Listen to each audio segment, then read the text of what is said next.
حضرت مولانا یوسف صاحب رحمۃ اللہ علیہ ایک بات فرماتے تھے، جب آدمی محنت کرے گا اپنے ایمان پر، ایمان کی دعوت دے گا، ایمان کی مشق کرے گا، تو سب سے پہلے ان شکلوں کا یقین دل سے نکلے گا، کائنات میں جو پھیلی ہوئی شکلیں جو کسی کے قبضے میں نہیں ہیں، زمین، آسمان، بارش، چاند، سورج، جو کسی کے قبضے میں ہے، تو آدمی یہ بولے گا پہلے تو کہ بھائی زمین سے نہیں ہوتا، اللہ اگاتا ہے، آسمان سے نہیں برستا، اللہ برساتا ہے، کیونکہ اس میں کسی سے اختلاف کا اندیشہ نہیں ہے، کوئی اختلاف کرے گا نہیں، اور اتنا یقین بنے گا۔ پھر آگے ترقی کرے گا تو آدمی ان شکلوں کا یقین دل سے نکالے گا جو دوسروں کے قبضے میں، اس کے قبضے میں نہیں، مالداروں کا مال، حکومت والوں کی حکومت، اس کے پاس تو نہیں ہے، زمینداروں کی زمین، ادھر بہت سے لوگ سوچتے ہیں بھائی وہ تو ان کے پاس زمین ہے، ان کے پاس تو پیسہ ہے، ان کے پاس تو ڈگری ہے، ان کے پاس تو حکومت ہے پوری، وہ تو جو چاہے کر سکتے ہیں، ایسا کہتے لوگ، حالانکہ ایسا نہیں ہے، نہ حکومت والے کچھ کر سکتے ہیں، نہ زمین والے کر سکتے ہیں، نہ پیسہ والا کر سکتے۔ تو مولانا فرماتے جب ایمان ترقی کرے گا تو اب اس کا یقین دل سے نکلے گا،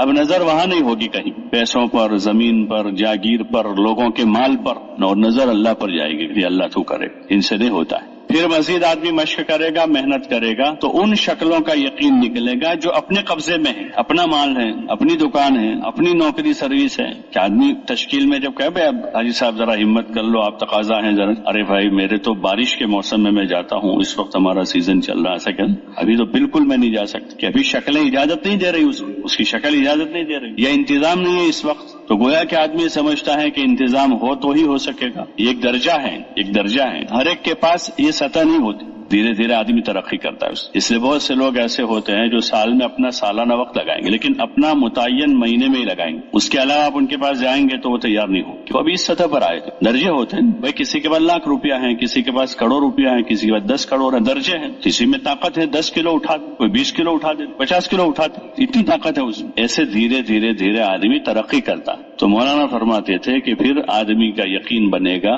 کہ وہ ان شکلوں کا انکار کرے گا جو کہاں پر ہیں، اپنے قبضے میں، اس کا یقین نکلے گا کہ اس سے بھی ٹھیک ہے پیسہ میرے پاس ہے لیکن اس سے نہیں، اللہ کرے، ٹھیک ہے میری زمین ہے، اسی میں ہم کھیتی کرتے ہیں، اس کھیتی سے غلہ آتا ہے، لیکن ہم کو پالتا کون ہے؟ اگر اللہ چاہے تو زمین میں نقصان ہو سکتا ہے، اللہ نے دنیا کو دارالاسباب بنایا، اسی میں رہیں گے سبھی، چاہے مسلمان ہو غیر مسلم ہو، سب کو اسی میں رہنا ہے، اسی زمین سے نکلے ہوا غلہ کھانا ہے، وہ بھی وہی کھاتا ہے، یہ بھی وہی کھاتا ہے، بس فرق اتنا ہے کہ یہ زمین سے نکلا ہوا کھاتا ہے لیکن اللہ کا گاتا ہے، اور وہ زمین سے نکلا ہوا کھاتا ہے اور زمین کے گیت گاتا ہے، بس فرق اتنا ہے، کھائیں گے تو وہی، دنیا میں ہے اسباب چھوڑ نہیں سکتے کہ کھانا کھانا ہے، نہیں کھائیں گے اور مر گئے تو خودکشی ہے، ایک آدمی کہ میں نہیں کھاؤں گا، بس نماز پڑھتا رہوں گا، 1 دن 2 دن 3، اب لوگوں کے ذمہ ہے کہ اس کی نماز زکات توڑوا کے اس کو کھلاوے، یہ کار خیر ہے، اس کو کھانا کھلاؤ، مر جائے گا تو خودکشی کی موت مرے گی۔ حضور علیہ السلام کے گھر پر 3 نوجوان آئے، آپ صلی اللہ علیہ وسلم اس وقت موجود نہیں تھے گھر پر، تو باہر انتظار میں بیٹھ گئے اور آپس میں باتیں کرنے لگے، ایک کہنے لگا کہ میں زندگی بھر عبادت کروں گا، شادی نہیں کروں گا، دوسرا کہنے لگا میں رات بھر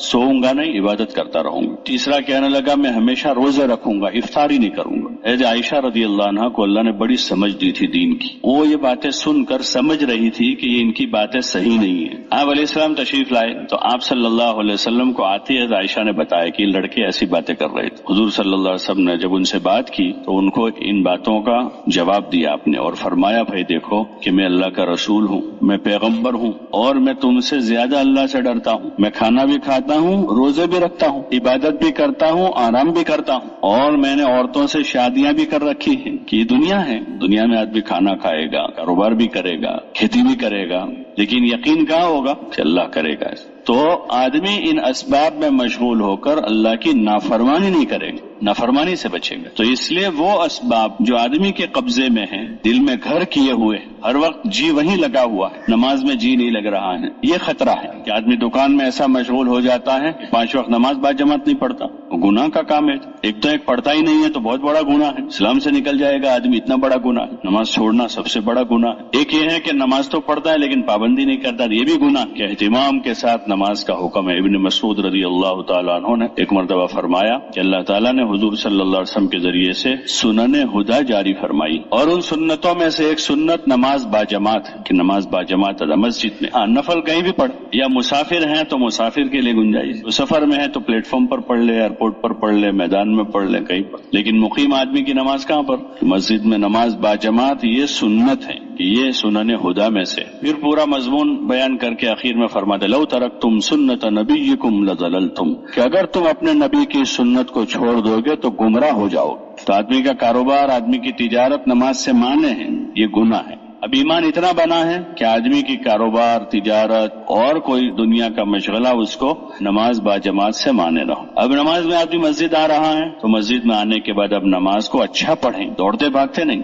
اطمینان والی نماز جس کی مشق کرتے ہیں جماعت میں نکل کر نماز. مولانا یوسف صاحب رحمۃ اللہ علیہ فرماتے تھے کہ تنہائیوں میں لمبی لمبی نمازیں پڑھ کے نماز کی مشق کریں. اچھی نماز پڑھنے کی اصل تو فرض ہے، لیکن نفلوں کے ذریعے سے اس کی مشق ہوتی، اور جو کمی رہ جائے گی پھر بھی تو اس کی تلافی ہوگی. اس لیے نماز بنانی ہے کہ قیام کیسے کرنا، رکوع کیسے کرنا، سجدہ کیسے کرنا، قاعدہ کیسے کرنا، قرات کیسے پڑھنی ہے، اس میں حسن پیدا کرنا ہے. کہ قرآن شریف کی صورتیں نہیں آتی تھی، 2-4 چلے لگے، 4 مہینے 7 مہینے لگے، 10 صورتیں تو یاد ہو گئی، لیکن تجوید صحیح نہیں ہے. تو تجوید کی مشق ہے، یہ تصحیح کا حلقہ ہے ہمارا. پھر تصحیح بھی ہو گئی تو اب ترتیل سے سیکھیں گے، جیسے قاری حضرات پڑھتے ہیں ورتل القرآن ترتیلا. یہ صرف قاریوں کے لیے نہیں ہے کہ جو قاری ہو وہ ترتیل سے پڑھے، بلکہ سب ترتیل سے پڑھنا سیکھیں، یعنی اس کے تجوید کے قواعد کی رعایت کے ساتھ پڑھیں. اور حدیث پاک میں آپ صلی اللہ علیہ وسلم نے فرمایا زینوا القرآن باصواتکم، کہ تم اپنے آواز سے قرآن کو مزین کرو، یعنی اچھا پڑھو.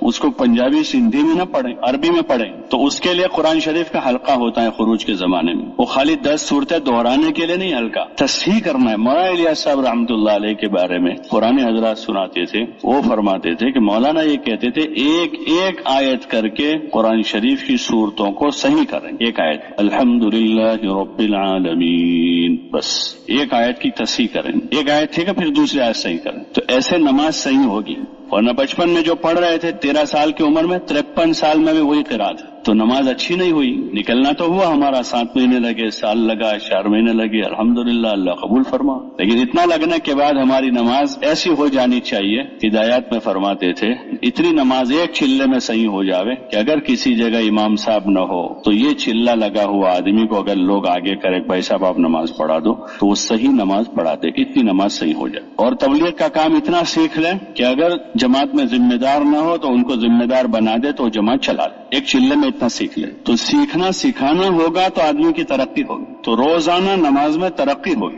ایسے روزانہ تلاوت میں ترقی ہوگی، اچھی ہوتی جائے گی. صحابہ کی اکثریت وہ ہے جنہوں نے بڑی عمر میں قرآن سیکھا. حضرت ابوبکر رضی اللہ تعالیٰ عنہ کی عمر 38 سال ہے جب وہ اسلام میں داخل ہوئے، اور ابھی وحی آنا شروع ہوئی ہے، اور 23 سال تک وہ وحی آتی رہی. تو حضرت ابوبکر نے شروع کیا کب؟ 38 سال کے بعد، اور 23 سال تک وحی چلتی رہی، تو وہاں تک سیکھتے رہے. وہ خود حضور علیہ الصلوۃ والسلام پر قرآن کی پہلی آیتیں نازل ہوئی ہیں، آپ کی عمر 40 سال کی ہو رہی ہے تب. اور ابھی ہمارا 35 سال کا آدمی ایسا کہتا ہے اصل میں میری عمر زیادہ ہو گئی ہے نا، تو اس وجہ سے زبان پر چڑھتا نہیں. یہ دھوکہ ہے شیطان کا، جاہل رکھنے کے لیے کہ جاہل رہے گا ہمیشہ. اس کے ذہن میں ایک بات بٹھا دو بس، اصل میں عمر میری زیادہ، بچپن میں میرے ماں باپ نے پڑھایا نہیں، یا یہ ہے کہ بچپن میں ماں باپ نے کوشش کی لیکن میں پڑھا نہیں. میں کسان کا بچہ گاؤں میں رہتا تھا، ہمارے گاؤں میں مدرسہ ہی نہیں تھا. اب تبلیغ میں نکل کر احساس تو ہو گیا کہ جہالت ہے، لیکن شیطان نے اس کے پیچھے جملہ لگا دیا ہے کہ اصل میں میری عمر زیادہ ہو گئی اس لیے اب آتا ہی نہیں مجھے. تو آدمی کا وہ دروازہ ہی بند ہو جاتا ہے. تو اس لیے اس محنت سے ہمیں اپنے دین میں کمال پیدا کرنا.